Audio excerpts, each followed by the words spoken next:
नमस्कार, बहुत बहुत स्वागत है आपका। आप देख रहे हैं योर स्टॉक्स। मैं हूं आपके साथ प्रशांत पांडे और मेरे साथ मेरी सहयोगी कविता थपलियाल और पूजा त्रिपाठी जुड़े हुए हैं। हम तीनों अगले 1 घंटे आपके लिए लेकर आएंगे तमाम आपके स्टॉक से जुड़ी शंकाओं का समाधान। जी हां, अगर आपके कुछ भी सवाल हैं तो वो आप हम तक पहुंचा सकते हैं। तरीका बेहद आसान है, आपको कुछ नहीं करना है। योर स्टॉक्स में आपको अपने सवाल पहुंचाने के लिए आपको वो जरिया हम बता रहे हैं जिसके जरिए आप अपने सवाल हम तक पहुंचा सकते हैं।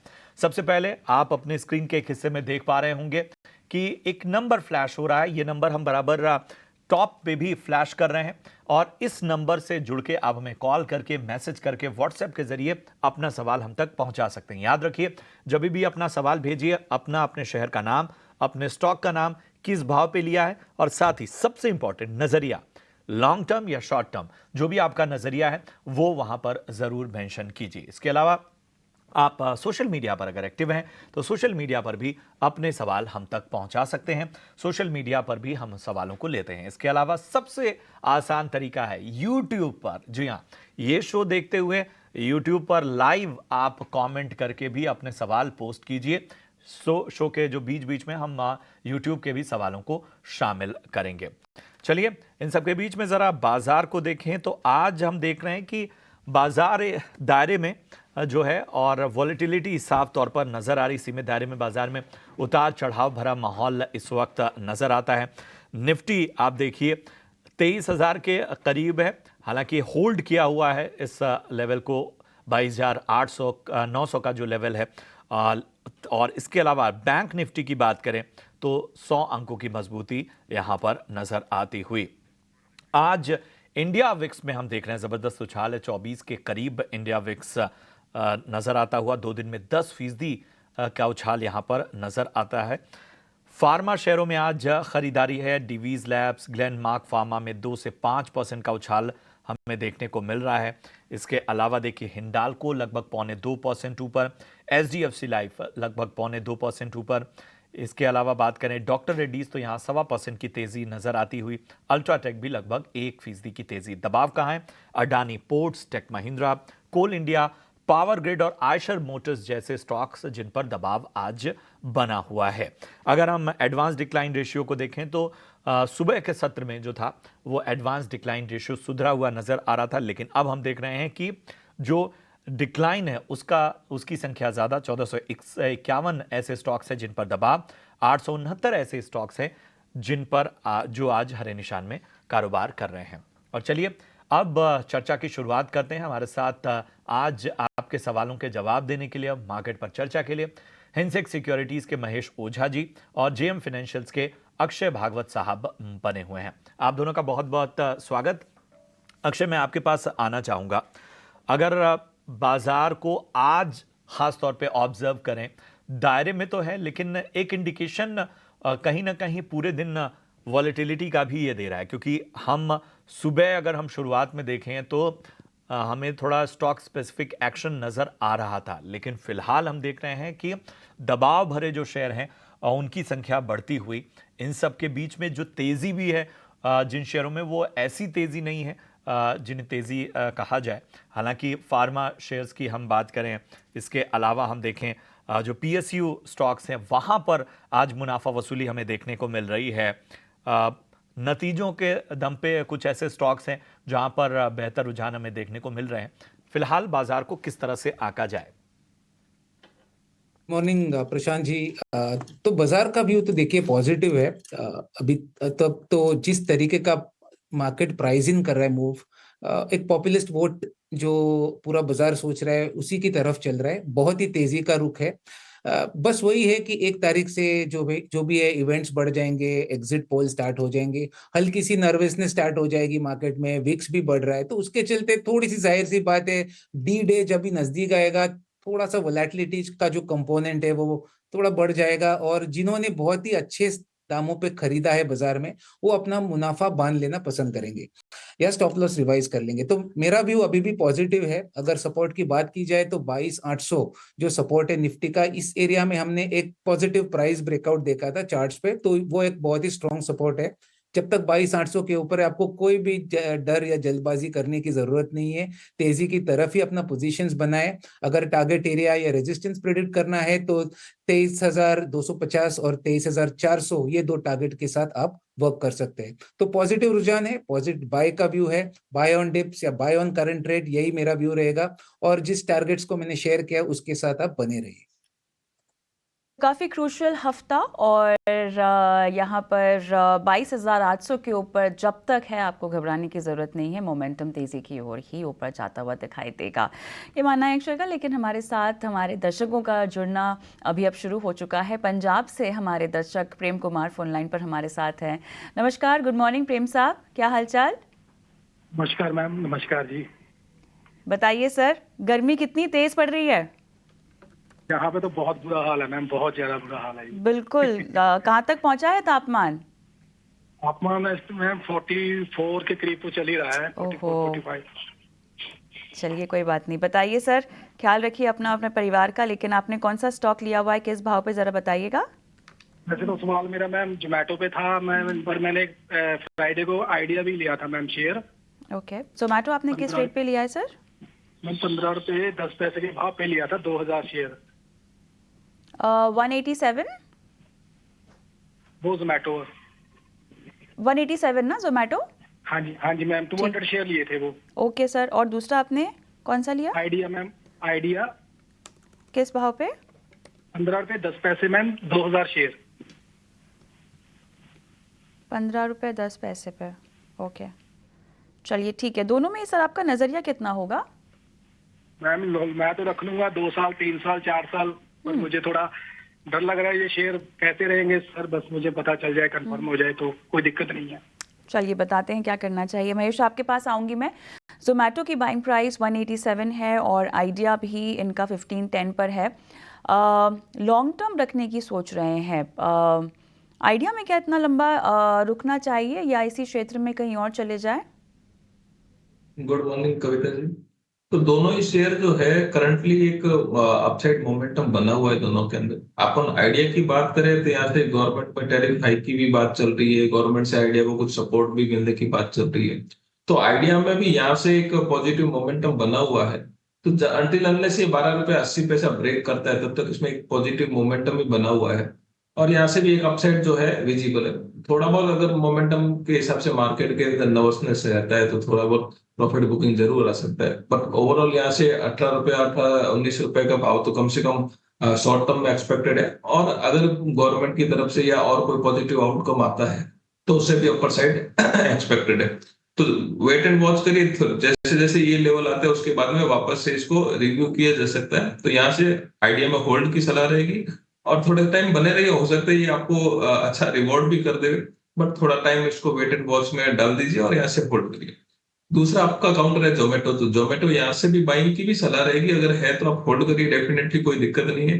रिजल्ट भी ठीक ठाक आ रहे हैं उसके, और यहाँ से भी एक अपसाइड जो है वहां पे विजिबल है। तो ये जोमेटो भी यहाँ से होल्ड की सलाह रहेगी। जोमेटो में अपने टारगेट जो है 225 से 240 तक के जो टारगेट है वो बन रहे हैं। तो जोमेटो भी आप यहाँ से होल्ड करिए। एक स्टॉप लॉस जोमेटो में सजेस्ट करूंगा 158 का, वो जरूर आप ट्रैक करिए। बाकी दोनों शेयर होल्ड है।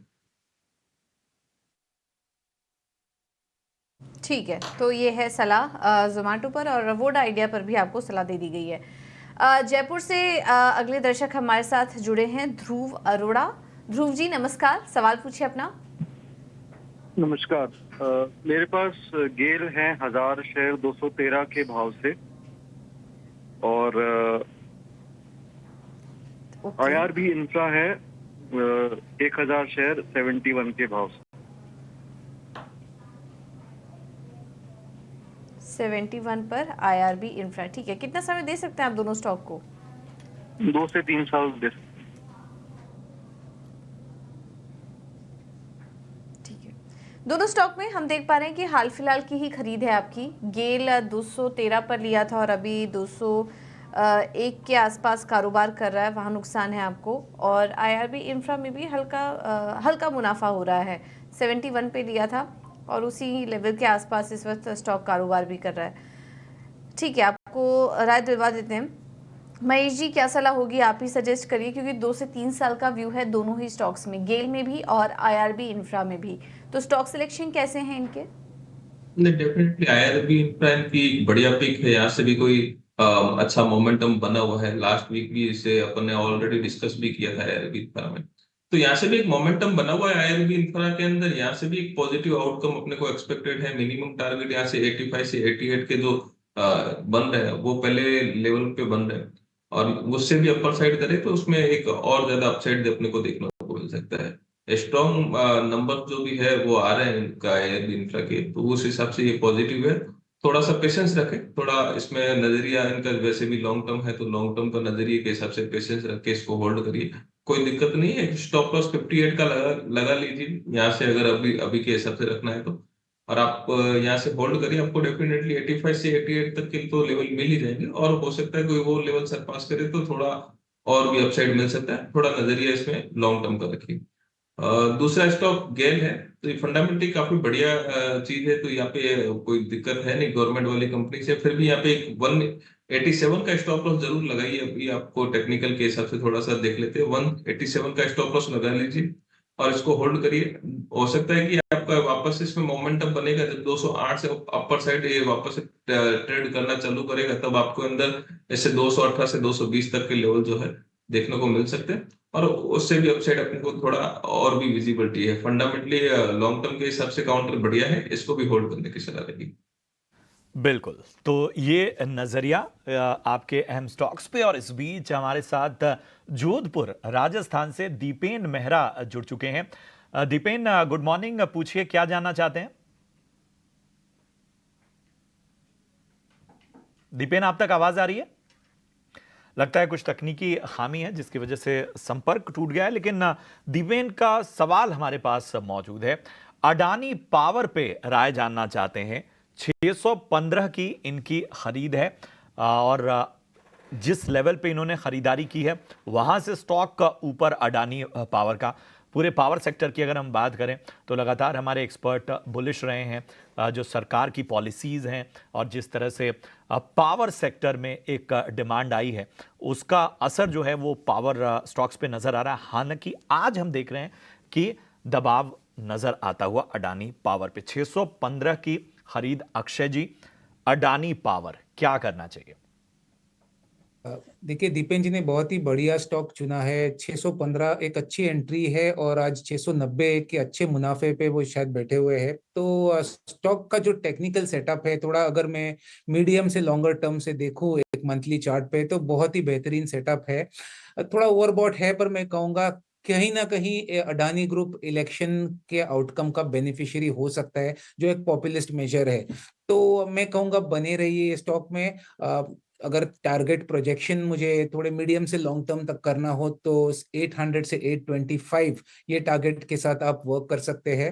अच्छा मुनाफा है, तो मैं कहूंगा कि मुनाफा बांधने के लिए आप एक रिवाइज स्टॉप लॉस की रणनीति अपना सकते हैं, जहां पे आप 640 का आप स्टॉप लॉस रिवाइज कर ले सकते हैं कि हालांकि कुछ भी हो, आगे पीछे इलेक्शन के बाद नतीजों में मार्केट पे कुछ असर पड़े, तो आप कुछ ना कुछ अच्छे मुनाफे में ये ट्रेड में निकले। तो 640 का स्टॉप लॉस रिवाइज करें, और अगर चलता रहा स्टॉक तो 800 और 825 ये टारगेट एरिया रफली आपका बनेगा अडानी पावर में। बने रहने की आपको सलाह। यहाँ पे अच्छे लेवल पे आपने एंट्री की हुई है। वक्त आ गया है आज के ऑप्शंस के चैंपियन जानने का।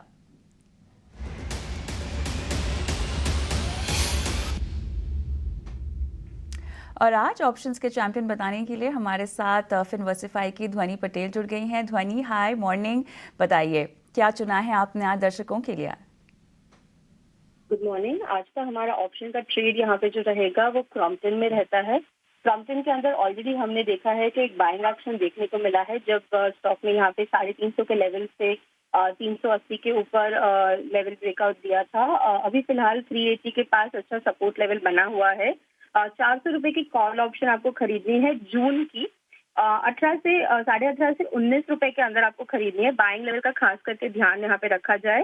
टारगेट इसका 28 का बनता है और स्टॉप लॉस आपको 14 रुपए का मेंटेन करके चलना है।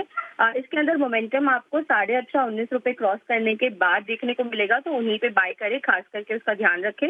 अधिकतम मुनाफा जो आपको यहाँ पे हो सकता है वो 16,200 का और अधिकतम नुकसान 8,100 का। बुलिश साइड की स्ट्रैटेजी है यहाँ पे। स्टॉक के अंदर फर्दर बाइंग एक्शन देखने को मिल रहा है। में यहाँ पर आपको कॉल खरीदने की सलाह दी जा रही है लगभग 18.5 पर, और स्टॉप लॉस लगाना ना भूलें 28 का, माफ़ कीजिएगा 14 का, और लक्ष्य होगा 28 का। ध्वनि, बहुत बहुत धन्यवाद आपका, आपने आज रिकमेंडेशन दी हमारे दर्शकों को। और जल्दी से एक रिस्क डिस्क्लोजर भी दिखा देते हैं आपको, जहाँ पर एफएनओ में अगर आप ट्रेड कर रहे हैं तो आपको काफ़ी सतर्कता बरतनी होगी, सावधानी से पैसे लगाने होंगे, क्योंकि अधिकतर पाया ये गया है कि लोगों ने अपने हाथ जलाए हैं। और सवालों का सिलसिला एक बार फिर से शुरू करते हैं और हमारे YouTube के दर्शकों के सवालों को शो में शामिल करते हैं। दानिश का मैं सवाल लूँगी, और इलेक्ट्रो स्टील कास्टिंग की इन्होंने ख़रीदारी कर रखी है 190 के प्राइस पर। अक्षय,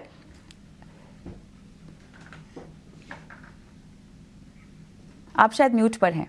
जी, अगर आप मुझे इनका टाइम होराइजन भी बता पाएंगे तो मैं और आसानी से जवाब दे पाऊंगा। जी, उन्होंने YouTube पर उसकी जानकारी हमें नहीं दी है, पर केवल बाइंग प्राइस बताई है 190। तो दो नजरिया देना चाहूंगा, एक शॉर्ट टर्म और एक मीडियम टर्म। शॉर्ट टर्म में अगर मैं लेवल्स प्रेडिक्ट करूं तो 160 160 ये बहुत ही एक अहम सपोर्ट रहेगा। तो दानिश जी, अगर आपका एक हफ्ते से 10 दिन का व्यू आप रखते हैं तो 160 के नीचे स्टॉप लॉस रखना बहुत जरूरी है। ओवरऑल अगर शॉर्ट टर्म सेटअप देखा जाए तो एक उछाल मिल सकता है 185 190 तक, फिलहाल उतना ही है शॉर्ट टर्म के लिए, तो कोई बड़ी तेजी की उम्मीद नहीं है शॉर्ट टर्म में। और अगर थोड़ा मीडियम टर्म, जो एक महीना या 2 महीने की बात हम करें, तो स्टॉक एक रेंज में ही सीमित रहेगा। तो लॉन्ग टर्म में भी कोई बड़ी स्टोरी बनते हुए नहीं दिख पा रही है मुझे। एक रेंज है 200, और जो lower end of the range अगर 2 महीने की बात करें तो 140 तक भी बन सकता है। तो मैं कहूंगा आपका पोजीशनिंग थोड़ा अगर 2 महीने के लिए है और स्टॉक उछलता है यहाँ से, तो एक 210 का आपका टारगेट एरिया बनेगा, वहां पे आप अपना मुनाफा बांध ले। तो एक रेंज बाउंड व्यू मैं शेयर करूंगा both on short term and medium term electro steel casting के लिए।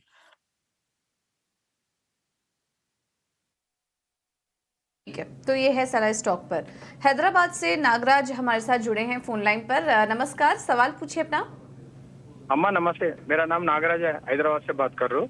ये अपने एक्सिकम टेली सिस्टम्स में डिफरेंट रेट्स में खरीदा। जी जी, 9,000 शेयर्स खरीदा था, एवरेज 260 to 15। ये पावर सिस्टम से electric vehicle charging and other related solution का है। प्रीवियसली आल्सो मैं 7,000 शेयर्स खरीद के मुनाफा में बेच के फिर री एंट्री हुआ 15-20 दिन से। इसके बारे में कैसा होल्ड करना, लॉन्ग टर्म रखना, what is your opinion? Okay okay, ठीक है, आपको सलाह देते हैं। हाल फिलहाल की ही लिस्टिंग है, ये ज़्यादा समय नहीं हुआ है। महेश जी, आप सलाह दीजिए। एक्सिकॉम टेली क्या ट्रैक करते हैं आप? और इन्होंने ये एवरेज प्राइस है मेरे ख्याल से 264 की, अभी हाल फिलहाल में एंट्री की है, मुनाफे में थे बीच में, वो मुनाफा लेके निकल चुके हैं, वापस से री एंट्री की, और अब इनको यहाँ पर नुकसान हो रहा है। ये कंपनी कैसी लग रही है आपको? नहीं, डेफिनेटली रिसेंटली लिस्टेड कंपनी है, तो यहाँ पे एक रिसेंटली लिस्टेड कंपनी में हमने स्टडी भी किया था, तो काफी कुछ चीजें पॉजिटिव भी थी। तो यहाँ से इनको होल्ड करने की सलाह रहेगी कि स्टॉप लॉस जो है 238 के करीब ये स्टॉप लॉस लगा कर सकते हैं।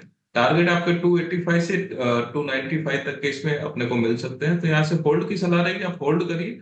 कुछ पॉजिटिव चीजें हैं कंपनी के अंदर जो अपने को पॉजिटिव भी लगती हैं। तो यहाँ से एक मोमेंटम बना हुआ है मार्केट के अंदर, थोड़ी सी अनसर्टेनिटी मिड कैप में बनी हुई है, उसके कारण से शायद हो सकता है कि सेलिंग प्रेशर अपने को देखने को मिल रहा है। बट यस, एक स्टॉप लॉस लगाइए, होल्ड करिए। ओके, ठीक है, तो ये है सलाह एक्सिकॉम टेली पर स्टॉप लॉस के साथ होल्ड करने की सलाह आपको दी जा रही है लॉन्ग टर्म के लिए। काफ़ी अच्छी ये कंपनी नज़र आ रही है, प्रोस्पेक्ट भी अच्छे हैं, तो आप होल्ड कर सकते हैं स्टॉक को।